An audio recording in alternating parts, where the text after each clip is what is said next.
Hey, and welcome to FCRB TV. It's Monday evening here in the Cuse, United States of America, uh, the 8th of October. Yeah. So I was meaning to get on earlier, obviously, with a round of matches that took place over the weekend. The thriller that took place at Old Trafford. Arsenal looking fantastic, looking like vintage Arsenal at Craven Cottage, and the snooze fest that took place at Anfield. What else? Yeah, pretty much gonna stick with the Premier League today. So I'm just gonna go ahead and start with Arsenal, and the 5-1 victory at Craven Cottage was absolutely fantastic because Unai Emery has tinkered with the team a little bit in a good way, and has really put his stamp on the club with how he manages his players, and it's paid dividends in the sense that usually after a European night, Wenger continues to have training the day after, but what I've been told. But what happened was Unai gave the boys a day off on Friday, light training session on Saturday, and then they were at it on Sunday, and we were flying high. Great goals from Lacazette. But even before we start with the goals, we have to talk about the lineup, and the lineup he shook it up a little bit. Rob Holding got the start alongside Mustafi, Torreira, and Xhaka, who captained the side. I was not happy about that, but it's to boost his confidence, I guess. But I don't know how Xhaka got the band. It should have been Nacho, but Xhaka got the band in midfield with Torreira, like I said. Then we went with Iwobi and Mkhitaryan on the right, and then up front was Lacazette and Danny Welbeck. Danny Welbeck at the start. That was a surprise as well. But with that lineup, we've been so used to now being worried about if we don't have our strongest side out, we can't get results.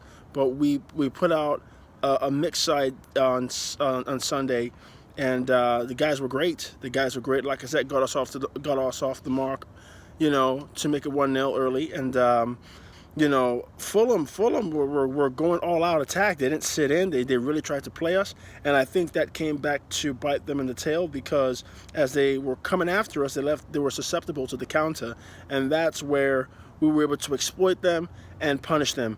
And all great Arsene Wenger Arsenal teams that were dominant were able to exploit the space of the opposition and get at them on the counter attack. So that's what we really got to do. And that was evident when it was 2-1 after the start of the second half. Like I said, made it 2-1. But after that, Fulham kept coming. They kept coming as they kept coming. Then we opened them up and hit him on the break with a fantastic goal by Ramsey, who came off the bench. And then Aubameyang iced it with two clinical finishes. Again, who also came off the bench. So, and Mesut Ozil wasn't even in the squad, I don't believe. So Mesut Ozil not being in the squad is pretty cool because he's big time, man. He's big time, and if we don't have to waste his juice on Fulham, that's great. Resting his legs for the bigger games that are going to be coming up. So that was impressive to see. 5-1 win, definitely a statement win. And if you take a look at the table, man, Arsenal is in fourth. 3 points off of the top of the league, behind the mighty Man City. So look at that. Unai is doing work. Unai ball is looking great. The squad looks deep. The squad looks, capable, competent. I think we're beginning to believe. I think that's, it's really nice to see that we've won, 9 on the bounce, and then 6 in the league. 6 straight, and we're doing really well. Liverpool's on the horizon, and I look forward to playing those lads. We then turn ourselves back, go back a day, and talk about that situation at Old Trafford between Newcastle and Man United, and I don't know what those dudes are doing over there. I don't know. I don't see how they can fix it because some folks like to say it's paper over the cracks for them coming from 2 goals behind to win the game 3-2.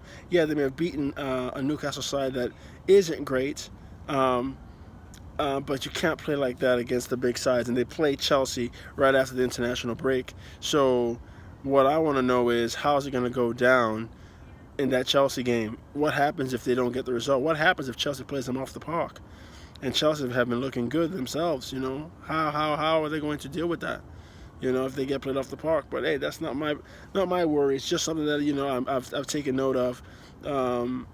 They survive with the skin of their teeth, and I don't know how long Mourinho can hang on for. I feel like the players are largely to blame. If you've listened to any of my other videos, I'm not big on players who have issues with their manager, then come out on the pitch and not give 110%. And some lads look like they're doing that, and we all know that happened to Mourinho before. So we shall see how that continues to go on. Anyway, so then we go over to the snooze fest that took place at Anfield, between the top of the table clash between Man City and Liverpool, and that was awful. I couldn't believe that the game went the way that it went. It was so boring. I was falling asleep, man. And then freaking Mahrez gets a pen at the end to try to win. And you know what? People were saying that it was never a pen. Yes, it was, bro. Because Van Dijk came in on him, yeah? And he didn't get the ball. He impeded his progress. That is a penalty in the box. So I thought it was a good call by the referee. 86th minute, and my man Mahrez skies it. Terrible. I don't think Liverpool got a shot off. I mean, it was just horrible, man. And you know what? That Liverpool team, if their front three aren't firing on all cylinders, if they're not firing on all cylinders, they're done, because they have no midfield. They have no playmaker in midfield. They have nobody in midfield who can string passes together, can release the strikers. They just play high pressure long balls. So if they win in the back, they get it to the forward line as fast as possible, and those guys run and do magic. That's it. That is it. And when you're playing against a team who is prepared for that, like Man City was, it's going to be light work for them. Light work. So that was real boring, terrible. I do want to go back and make a statement about Arsenal, and that is that the word on the street is Miguel Almiron of Atlanta United of MLS is going to be going to the Arsenal in January. And being in the States, watching a lot of MLS, and understanding MLS quite well, I think Miggy Almiron is going to be very, very good for us. Very good for us. I think he can play anywhere across the three in midfield, whether it's underneath underneath Lacazette, on the left or on the right. He's very fast. He's got a great football brain. He can pass the ball. He likes to score goals. He's a good player. He's going to definitely give us depth and put pressure on people like Mkhitaryan and Iwobi and Welbeck for minutes.